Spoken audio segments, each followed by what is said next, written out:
What if the reason you're stuck isn't because you're lazy? What if it isn't bad luck? What if there is an actual invisible force inside your mind, actively plotting against you the moment you try to improve your life? Stephen Pressfield called it resistance. Sun Tzu called it the enemy within. And right now, it is winning. It's that voice that whispers, "Do it tomorrow." It's the sudden anxiety when you sit down to work. It is a biological mechanism designed to keep you mediocre. But what if you could turn that mechanism off? By the end of this video, you won't just understand why you self-sabotage.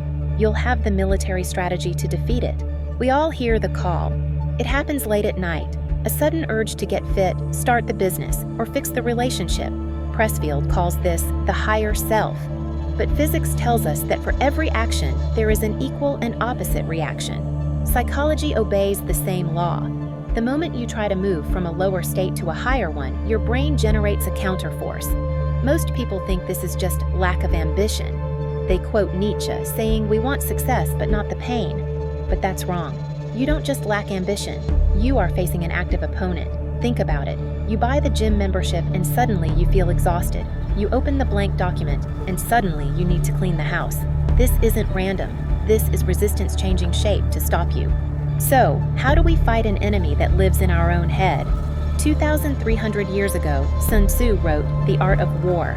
His core rule applies to your psychology. If you know the enemy and know yourself, you need not fear the result of 100 battles. We need to study the enemy, and the enemy's favorite weapon is fear. But here is the twist, the aha moment.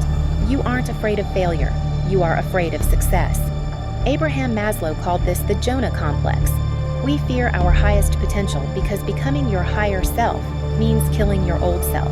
Resistance uses this fear to stop you, but you can use that fear as a compass. The rule of thumb: the more scared you are of a work or calling, the more sure you can be that you have to do it. Fear points true north.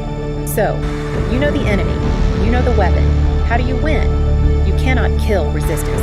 It wakes up with you every morning. Instead, you must outsmart it. Look at the story of Odysseus. He had to sail past the sirens, creatures whose songs lured sailors to their death. He didn't rely on willpower. He didn't say, "I'll just try really hard not to listen." He knew he would fail. So he used a commitment device. He had his sailors plug their ears with beeswax to block the input, and he had them tie him to the mast of the ship to remove the choice. He screamed. He suffered. He wanted to give in, but he literally couldn't. To defeat self-sabotage, you must treat yourself like Odysseus. Don't trust your willpower. Block the ears. Delete the apps. Tie yourself to the mast. Set a deadline that will humiliate you if you miss it. This is the difference between an amateur and a professional. An amateur waits for inspiration. An amateur thinks they can overcome resistance with positive thinking. A professional knows resistance is always there. A professional ties themselves to the mast every single day. When you stop fighting resistance and start outsmarting it, the noise quiets down.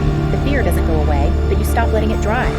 Your mission today: identify the one thing you are most afraid of starting. Not the thing you don't want to do, but the thing you dream of doing but are terrified to touch. That fear is your compass.